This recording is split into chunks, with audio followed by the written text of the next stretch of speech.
Salut à tous, on se rejoint aujourd'hui pour une nouvelle vidéo de test avec aujourd'hui le iQOO 3 5G. Donc iQOO, pour la petite histoire, c'est la marque gaming de chez Vivo. Donc BBK qui possède OnePlus, qui possède Vivo, Oppo. Après tu as Realme et iQOO. iQOO c'est le bébé de Vivo et Realme c'est le bébé de Oppo. Vous y comprenez quelque chose, j'espère. Il faut suivre, ça c'est sûr. Donc c'est le penchant gaming en fait, c'est une marque orientée gaming. Ça se voit pas trop hein, quand en première vue qu'on a le téléphone. Mais voilà, c'est un peu, c'est sûr qu'il ressemble pas à ce que fait Xiaomi avec Black Shark ou le Nubia 5G que Jérôme a reçu, qui était une bête de pour jouer. Là, c'est un peu plus subtil. Donc, ce iQOO, c'est un téléphone qui vient de la boutique Traijin Shenzhen, comme tous les téléphones qu'on reçoit en ce moment. Donc, je vous mettrai. Vous avez aimé mon accent? Mon accent. J'ai essayé de le prononcer au mieux. Donc, qu'est-ce que je voulais dire? Donc, je vous mets un lien d'achat en dessous de la vidéo. C'est un téléphone qui coûte, je crois, 527 euros. Bon, on va rajouter les frais de port. Et si vous payez par PayPal, il y a une petite supplément supplémentaire. Mais voilà, c'est un téléphone qui est destiné pour le marché haut de gamme, mais qui reste contenu. On est loin de ce qui sort en ce moment en France à 800 euros. Là, 527 euros. On a du Snap 865, le dernier processeur le plus puissant. On a une bête de course. Est-ce qu'il est parfait ou pas? Est-ce que c'est... Maintenant, Xiaomi, ils ont monté la gamme au-dessus. Donc, du coup, maintenant, ça laisse un peu le champ libre à iQOO ou Realme pour sortir leur mastodonte. On va voir ce que ça vaut dans ce test. Donc, on commence. On commence directement avec le design et les caractéristiques. Ah, malgré que vous aimez pas ça, le poinçon, ça va être là, la mode de cette année. Et honnêtement, je trouve pas ça choquant. Alors c'est sûr que là, il est super discret, ça se voit pas trop. Et vous êtes encore plus malin si vous mettez un fond d'écran dédié où on le voit plus du tout. Bon, je l'ai pas fait, j'ai laissé les fonds d'écran d'origine, voilà. Donc protocole de test, je l'ai utilisé depuis samedi. On est là jeudi, samedi. Je filme, on est jeudi, donc ça fait déjà 5 jours que je l'utilise à temps complet. Je pense que maintenant je peux vous faire un petit retour assez complet dessus. Alors dimension, on a du 74,88 sur 158,51 de haut sur 9,1 mm d'épaisseur. Donc la face avant, très simple, un full screen, un petit poinçon, je vous l'ai dit, qui est vraiment très discret. Comparé à d'habitude. Les bordures, alors elles sont assez fines, mais le truc c'est que la coque en fait dépasse de chaque côté, de tous les côtés en fait, tout simplement. Non, des deux côtés. Ouais, voilà. Elle dépasse pour enrober le téléphone. Du coup, ça, voilà, ça fait que on a l'impression que les bordures sont plus grosses, mais en fait les bordures sont fines. C'est juste la coque qui dépasse de chaque côté. C'est bombé. C'est un peu spécial. Donc le poids, par contre, voilà, on arrive à des téléphones qui pèsent de plus en plus lourd. C'est loin de ce que j'ai actuellement comme téléphone principal qui fait 170 grammes. Là, on est sur 214 grammes. Alors en main, oui, au bout de 5 jours, pour vous le dire, je vois une grosse différence à l'utilisation. Voilà, c'est quand même... c'est pas pareil, hein, ça commence à fatiguer un peu plus suivant la position que vous avez. Donc il y a plusieurs couleurs, on a argent, on a orange ou en noir, donc moi c'est le modèle noir tout simplement. Il est fait tout d'aluminium, il a un écran à l'avant en Super AMOLED en 6,44 pouces, définition 2400 x 1080. Et la surface que prend l'écran par rapport à la surface totale du téléphone, c'est 84,63%. Il est protégé par un Corning Gorilla Glass 6 et on peut voir qu'il y a en plus de ça un film d'origine posé dessus, bien posé d'ailleurs. Il est certifié HDR10+, etc., etc. Il y a pas mal de certifications. Alors, l'écran, ça s'arrête aux 60 Hz, si je dis pas de bêtises, je peux me tromper. Alors oui, je me suis bien renseigné et cherché, parce qu'en fait, on peut être pris en erreur parce que il y a un mode 180 Hz, touch, sensitive, tout mode jeu, tout nanana. Alors je pense que le rafraîchissement de l'écran, c'est que du 60 Hz. On n'a pas de possibilité de changer entre 60, 90 et tout. Et en jeu, ils t'ont inventé un mode super sensitive touch à 180 Hz. Je ne sais pas trop. Bon, vous allez voir en jeu tout à l'heure ce que ça donne. Donc, à l'avant, dans le petit poinçon, on a un appareil photo de type Samsung, tout simplement, avec une reconnaissance faciale qui marche très bien. On voit même pas, tellement il marche, on voit même pas bien. On voit même pas l'écran principal. Regardez. Là, vous le voyez, hop, voilà. Super rapide la reconnaissance faciale. Et l'appareil photo, c'est du 16 mégapixels. Après, en dessous, on aura le type C avec le tiroir SIM que je vais ouvrir de suite. où on aura 2 nano SIM. Voilà, 2 nano SIM tout simplement. Sur le côté gauche, on aura un bouton AI qui pourra faire office de bouton multifonction. Alors, c'est un modèle chinois. Ah oui, voilà, c'est un modèle donc, qui est sorti en Chine. Je ne sais pas s'il va arriver en France. Un abonné m'a dit oui, prévu, mais je doute. Maintenant, peut-être. Donc là, la seule différence, c'est quelques applications chinoises et quelques petits menus vite fait en chinois. Sinon, 95% de téléphone est en français. Il y a le Play Store. Les bandes 4G, on va revenir juste après. Il y a tout ce qu'il faut pour l'utiliser en France. Il est 100% fonctionnel en France. Il y a quelques petits trucs en chinois. Et ça en fait partie. C'est l'intelligence artificielle, c'est Jovi. C'est l'intelligence artificielle, l'assistant personnel de Vivo. Voilà. Donc le truc, si vous l'activez, vous pouvez même pas trop l'associer à trop de tâches. Si, vite fait. Mais sinon, tout restera en chinois pour ce bouton-là. C'est pas très intéressant. Sur le côté droit, on aura le bouton Power qui est rouge avec strass. Le bouton volume plus moins. Et ce que je n'avais pas vu au déballage, parce que du coup je savais pas trop au début que c'était vraiment un téléphone gaming. On aura, alors ce côté-là, en fait c'est très discret. Vous avez vu là et là, L, R. C'est tout simplement 2 gâchettes tactiles. On va voir, je vais vous montrer. Hop, je clique dessus et hop, ça me met en mode jeu direct. Game Space. Donc 2 gâchettes tactiles, comme le Nubia 5G que Jérôme est en train de faire, qui vous permettront vous allez voir tout à l'heure, je vais vous montrer comment ça marche, comment les paramètres, de les associer. Donc moi ce sera sur Call of Duty. Donc ça permet d'avoir une manette de jeu et 2 boutons supplémentaires pour faire des raccourcis. C'est plutôt sympa. Je dirai mon retour là-dessus plus tard. Là on est sur les caractéristiques et le design. Donc au-dessus on a le port jack qui est présent, qui n'a pas été sacrifié, comme quoi on peut, sur du haut de gamme, faire un port jack, enfin le mettre un port jack. À l'arrière, on aura une coque avec des effets plutôt très légers. Voilà, c'est très léger, après, c'est pas le but principal du téléphone.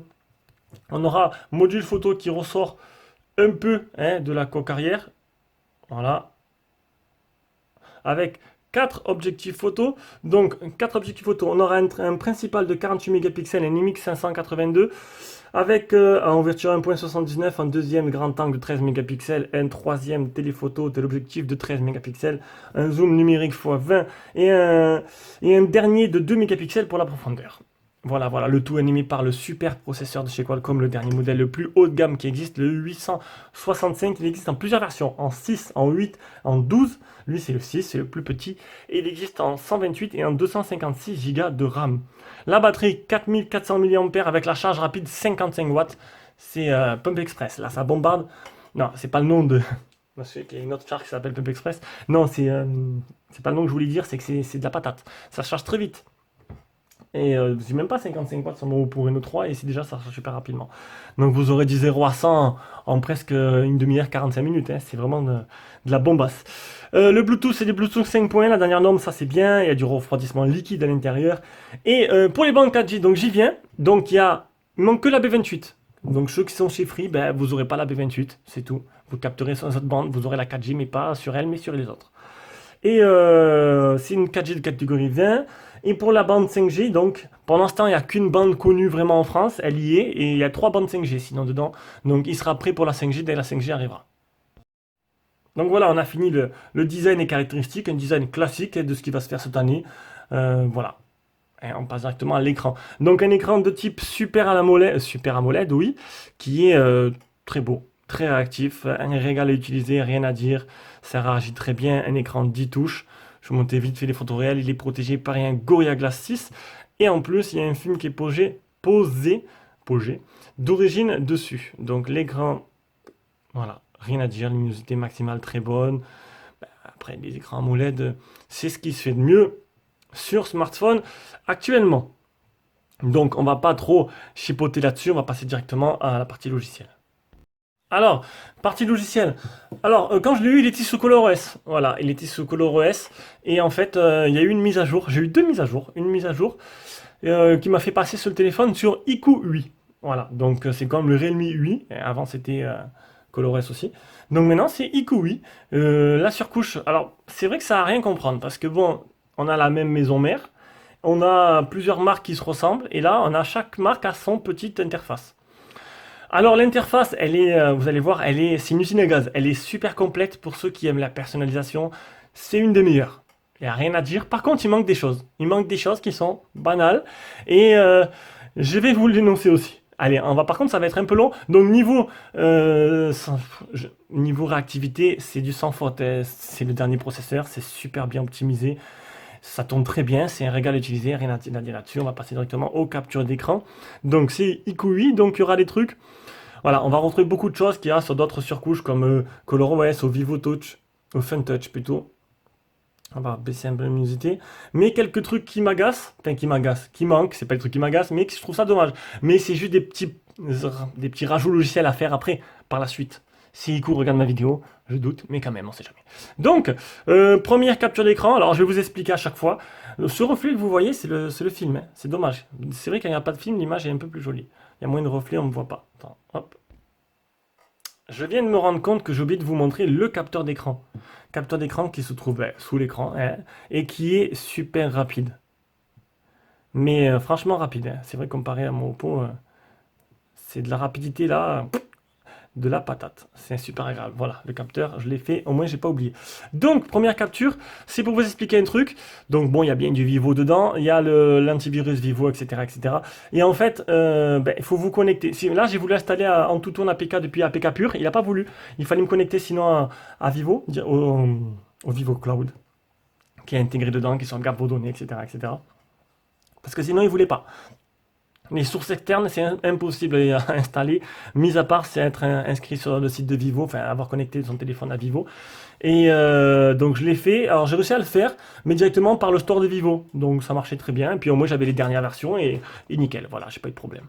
Donc le store d'application Vivo qui est intégré dedans. Le score en tout 586 186. Le test de chauffe pour un téléphone pas mal, 34 degrés pour un téléphone avec un gros processeur, mais bon, il y a du refroidissement liquide et tout, il y a quand même quelque chose derrière. Le Geekbench, le premier, le deuxième. Le store Vivo, ça je voulais, voilà, comme je vous ai dit, bon, c'est en chinois, mais quand vous tapez quand vous voulez installer une APK, il vous la trouve, il vous la propose directement. Donc du coup, c'est plus simple. Un store de thèmes d'application, voilà, bon, il reste des trucs en chinois, hein, ça faudra faire avec, mais sinon tout le reste est en français. Vous pouvez voir là, un gestionnaire d'application, voilà, pour nettoyer votre téléphone, un antivirus, etc., etc. Un mode ultra jeu, vous pouvez faire pas mal de choses. Ah oui, un gros travail a été fait sur la vibration, sur les retours optiques, c'est un pur régal. Franchement, niveau vibration, c'est super agréable. Si vous activez vibration 4D quand vous jouez à Call of, vous vous sentez encore plus imprégné dans le jeu. Donc pas mal de petites options qui permettent de tout bloquer. Ah, j'ai pu jouer tranquille. Contrairement à certains téléphones, là franchement j'ai tout bloqué, je ne recevais rien. Un mode enfant. Il est certifié L3. Bon, bah, c'est des téléphones venant de Chine, donc pas de HD, des applications de streaming. Alors, il y avait deux menaces. Voilà, deux malwares qui infectaient la ROM. Alors, ça risque d'être pas grand-chose, mais ça a été repéré. Voilà, c'est le test qu'on fait à chaque fois. C'est deux applications système. C'est tout. Donc, je peux pas les supprimer. Le PC Mark 10496. Le GPS Test 3 mètres, 32 satellites fixés sur 52. On a pas mal, alors là, elle est super poussée, donc on a pas mal de choses. On a accélération double Wi-Fi, voilà, donc qui vous permet de connecter ou deux Wi-Fi en même temps, ou un réseau plus un Wi-Fi pour accélérer les choses. On a le mode NFC, on a le OTG. Qu'est-ce que je regarde si j'ai rien oublié parce qu'il y a pas mal de choses. Couleur de l'écran, vous pouvez choisir. Moi, j'ai mis mode lumineux pour que ça pète un peu plus. On a des effets dynamiques. Alors ça, c'est la boîte de nuit dans votre poche. En gros, alors je vais vous les montrer tout simplement. Alors, un effet des particules, écran tactile. En gros, quand vous déplacez votre doigt, vous avez une traînée avec des petits cœurs, avec des petits ronds, tout. Ça utilise plus de batterie. Et c'est bon, c'est plus fait pour les filles. Mais c'est plutôt sympa. Ben, pas pour moi. Un effet du milieu ambiance. En gros, quand vous recevez une notification, il y a tout le bord de l'écran qui s'active, qui s'allume comme un jukebox. Voilà. Vous recevez, ça fait comme un serpent qui tourne en rond comme ça quand vous recevez un messenger. C'est plutôt sympa et en plus ça marche même écran allumé. Et ça c'est plutôt pas mal. Et je vais vous montrer un peu le résultat. Tiens, puisqu'on a le temps, on est ensemble pendant une petite demi-heure. Alors, on va changer le fond d'écran, mettre un truc un peu plus sombre pour vous montrer. Voilà, les deux. Je vais m'envoyer vite fait un SMS avec l'autre téléphone. Bon, j'ai essayé juste avant, regardez, regardez. Vous avez vu? Voilà, ça tourne autour de l'écran, c'est plutôt sympa. Non, ça marche écran éteint, mais là, c'est bien, c'est parce que ça marche aussi écran allumé. L'effet est plutôt sympa. Bon, voilà, c'est un truc, un petit gadget, mais moi je l'ai activé, j'aime bien. J'aime bien, maintenant après, chacun fera ce qu'il voudra. Voilà, donc pas mal de personnalisation, c'est assez poussé, et c'est pas fini. On continue. Donc, animation en sortie en sortie d'application. Voilà, vous choisissez la rapide, confortable, moyenne, animation. Animation, déverrouillage et accès à l'écran d'accueil. Pareil, vous pouvez choisir. Et ça continue, hein. Il n'y a pas que les trois icônes, ça continue derrière, il y a plusieurs pages, hein. Animation de reconnaissance d'empreintes digitales. Animation de chargement. Ah voilà, ça c'est fini. Après, navigation de système, voilà, les touches, plusieurs touches différentes. Vous avez sur les côtés pour le retour ou en bas, ou les boutons. On a un petit carrousel comme ça, c'est bien comme ça, vous le voyez, qui s'active, vous pouvez prendre des raccourcis. Ça, je l'ai fait déjà. Mouvement intelligent, démarche rapide, touche facile, clapet clignotement, pas une centaine de tâches, mode une seule main, accessible. Alors, réveil intelligent, il manque le double tap. C'est ce que je vous ai dit au début, le principal. Pour moi, hop, je prends mon Oppo, je fais double tap dessus, ça fait la reconnaissance faciale et ça déverrouille de suite. Il n'y a pas le double tap, c'est un manque, j'espère qu'il sera résolu, mais c'est dommage, c'est vraiment dommage. Voilà, lever pour activer, incliner pour activer, illimité intelligente, toucher deux fois pour éteindre l'écran. Alors, il y a le toucher deux fois pour éteindre l'écran, mais il n'y a pas le toucher deux fois pour l'allumer. Ça, c'est dommage, c'est assez bête. On continue. Appel intelligent, réponse intelligente, changement intelligent de mode, mode de silence intelligent, c'est quand vous mettez à l'oreille, ça répond tout seul, quand vous mettez à l'oreille, ça appelle tout seul, etc., etc., etc. Les touches faciles. Alors, toucher 1, 2, apparence personnalisée, noir défaut. Alors, touche facile, c'est quoi ça ce matin? Je ne me rappelle plus. Bah oui, désolé, je ne l'ai pas utilisé. Donc, touche facile. C'est pareil, un petit rond qui apparaît comme on avait sur iPhone. Vous cliquez dessus, ça permet de faire un multitouche avec. Voilà, une fois, deux fois, trois fois, etc. On peut voir, on peut paramétrer. On continue. Rappel clignotement, c'est l'appareil photo qui s'allume quand vous avez une notification parce qu'il n'y a pas de LED de notification. Mais pour ça, je vais vous présenter une application Notify Buddy. Vous allez sur le Play Store, Notify Buddy. Vous avez une LED de notification sur l'écran, c'est magnifique, ça marche très bien. C'est ce que j'utilise et c'est très bien. Le faire glisser trois doigts pour la capture d'écran, etc. Pas mal. On continue. Le mode clone, par contre, il a pris en charge aucune application que j'avais. Donc ça, c'est un peu dommage. Ça, c'est un petit loupé encore de la ROM, hein. On peut cloner aucune application. Le Always on Display qui est pareil, super encore complet. Il y a énormément de styles différents. Ça continue pendant 3-4 pages. Vous pouvez paramétrer. On a Jovi qui vous permettra, c'est l'assistant en chinois de chez Vivo. Ah, on arrive à la fin. Donc, j'ai fait 3h2. Alors, sur le jour où j'utilisais que l'autonomie, pour être précis, 3h de l'écran allumé, comme d'hab, à peu près 3h. 57 minutes de Facebook. J'ai fait 20 minutes de Call of Duty, 23 minutes Messenger. J'ai utilisé, il ne faut pas regarder là parce qu'en fait, ça n'a pas marché. J'ai utilisé 53% en 13h11 avec 3h de l'écran allumé. J'ai appelé pour 1h10. Ouais, c'est vrai, j'ai un peu soudé le téléphone ce jour-là. Et voici l'historique de la batterie. Donc, quand j'ai joué, c'est descendu. Ça descend pas mal en jeu. Ça, autant vous dire que là, les 20 minutes, elles m'ont coûté pas mal de pourcentage. Le test de chauffe 32 degrés, ce qui est très bien. Et voilà, j'ai fini. Voilà pour la partie logicielle. Alors oui, ça a été très long, mais il y avait des choses à dire et à vous montrer. Allez, on se rejoint pour la partie jeu. Donc, partie jeu sur Call of Duty. Donc là, vous avez un petit... je sais pas si vous voyez, hop, vous tirez dessus. Donc vous pouvez bloquer les appels, les notifications, vidéo, duplication, rejeter, bouton tactile, vibration 4D, brouillage, etc., etc. Vous pouvez tout paramétrer pour jouer. On a le mode 180 Hz aussi. Ah, il n'est pas là. Il était dans la première. Quand tu lances le jeu, il y a tout qui apparaît en te disant voilà, j'ai optimisé ça, j'ai activé le mode tactile 180 Hz, etc., etc. Donc je vais vous montrer. Pour les boutons tactiles, vous cliquez sur bouton tactile, tac, ici. Voilà. Vous allez voir les boutons. Donc il y a un menu qui apparaît, sensibilité, désactiver, désactiver, réinitialiser, enregistrer. Hop, ils avaient le A et le B. Donc A et B. Et vous les déplacez, tout simplement. Voilà. Mais on va le faire en jeu. Hein. On va venir directement avec la partie jeu. Donc, qu'est-ce que ça donne en jeu? On va vous montrer de suite. Donc, vous cliquez sur, vous slidez là, vous activez les boutons tactiles A et B. Donc, le B, je vais le mettre sur le tir. Et le A, je vais le mettre sur qu'est-ce que je vais mettre? Sur lancer la grenade. Voilà, ici. Enregistrer. Tac. Donc, maintenant, quand vous allez appuyer là, ça va. Voilà, tout simplement. Et quand je vais appuyer sur le L, je vais lancer la grenade. Donc c'est des petites gâchettes en plus. Faut le prendre en main, hein. Faut le prendre en main. On va dire que merde, ça marche plutôt bien, mais ouais, là j'ai pas trop joué. Bon, dire honnêtement, moi avec le snipe, c'est pratique quand on joue à la mitraillette. Alors je vais essayer de vous mettre un équipement, c'est pas grave si je meurs. Un équipement mitraillette. Allez, tue-moi. Allez, franchement, l'IA, elle est pourrie. Là, j'ai la vibration en même temps, vibration 4D. Ça vibre dans tous les sens. J'aimerais mourir. Alors, entraînement IA, le faites pas, hein. Allez, je veux mourir. Bientôt, bientôt. Ça vibre dans tous les sens. Donc, c'est plus pratique. Ah, je récupère ma vie.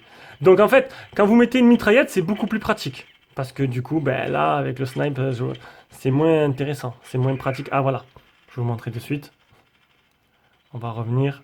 Eh bien, il a fallu du temps. Vive l'entraînement. Voilà. Hop. Donc là, je clique là. Hop, j'envoie la grenade. Donc là, pour moi, c'est une clé mort. On va avancer. Et du coup, ça devient beaucoup plus pratique à jouer. Ça vous permet en fait de pouvoir tirer, de bouger en même temps et de faire autre chose. Bon, je trouve ça pratique. Après, ça manque, il faut un peu d'expérience, hein. Un peu d'entraînement, on va dire. Voilà. Donc c'est plutôt sympa. Alors moi, mon ressenti là-dessus, c'est qu'en fait, ben, j'ai des grandes mains. Le téléphone, j'aurais préféré qu'il fasse une taille un peu plus grande, qui soit un peu meilleure prise en main, parce que là, vous avez vu, quand je joue, je suis obligé de faire un peu d'acrobatie avec mes doigts. Mais sinon, c'est plutôt, la jouer est plutôt sympa. Ça peut être plutôt bien. Et en plus, c'est discret, ça modifie pas énormément la taille du téléphone, parce que c'est un téléphone plutôt classique. Et franchement, je les ai même pas vus au début. Donc, un ajout plutôt sympa. Allez, on passe désormais à la partie photo. Alors, partie photo, je vous l'ai dit, donc, à l'avant, c'était du Samsung en 16 mégapixels. À l'arrière, on a du 48 en principal, du 13 mégas en grand angle, du 13 mégas en téléphoto, du 2 mégas en profondeur. Logiciel photo, donc le flash, l'HDR, le mode, hop, des petits effets lumineux. Hop, ici, on a le mode, donc 4 tiers, plein, 16 neuvième ou 1,1. On va revenir en arrière, tac. Alors moi, je mets 16 neuvième. Les options, alors je vous montre vite fait ce qu'il y a, donc c'est bien tout en français. Franchement, c'est aussi assez complet. Je me suis mis en Full HD. Ah, j'ai fait la vidéo. Bon, la vidéo, ça sera en 30 fps. La stabilisation sera meilleure. Après, on aura comme mode nuit. Donc, je vous ai pris les photos aussi. Mode portrait, mode photo, mode vidéo. Donc, ça sera du 30 fps. Et le mode plus, on aura du 48 mégapixels, filigrane, live photo, ralenti, accéléré, professionnel, selfie adorable, vidéo amusante et jolie vision. Ici, en cliquant là, vous avez le super macro, le flou et l'ultra grand angle. Voilà, voilà. Et quand vous cliquez là, vous avez le zoom x2 et le grand angle. Tout simplement, donc très facile à utiliser, super complet. On va revenir maintenant avec l'appareil photo frontal et on va voir ce que ça donne.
de retour avec cet appareil photo frontal de c'est quoi déjà 16 mégapixels. Donc, ça vous permettra d'avoir un petit aperçu de la qualité en vidéo et la capture du son, tout simplement. Donc, vous avez pu voir toutes les photos que j'ai prises et le résultat, ma foi, il est plutôt convaincant. Mais certes, ce ne sera pas du haut de gamme, mais je trouve qu'il se débrouille plutôt bien. Même si je suis pas un pro de la photo, j'ai trouvé les photos plutôt jolies, le mode nuit est plutôt efficace. La photo de nuit avec le flash, franchement, une des meilleures que j'ai prises. La photo est magnifique. On y voit bien les détails et tout. Le flash ne brûle pas l'image. Rien à dire de plus. Il se débrouille pas mal dans toutes les situations. Et voilà, c'est tout. On passe à la suite. Allez, dernier chapitre de ce test, le son. Alors le son, déjà j'ai oublié de vous montrer, le haut-parleur de tête, il se trouve au-dessus. Vous le voyez là, la grille? Et honnêtement, il a un superbe son. Quand on appelle avec, j'ai appelé 1h10 avec, j'ai pas dit que c'était pour ça, mais honnêtement c'était un régal. Hein. Le son, il est magnifique. Le son est magnifique.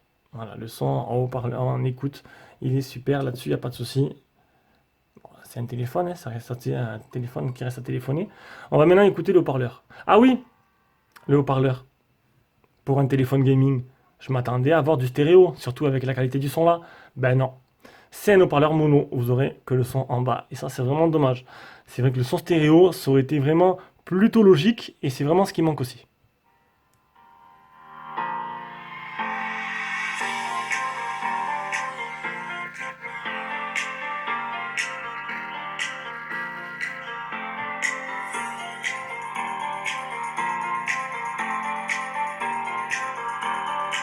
Bon, il y a une bonne qualité, mais c'est vrai qu'il voilà, il n'est pas stéréo et ça m'embête un peu.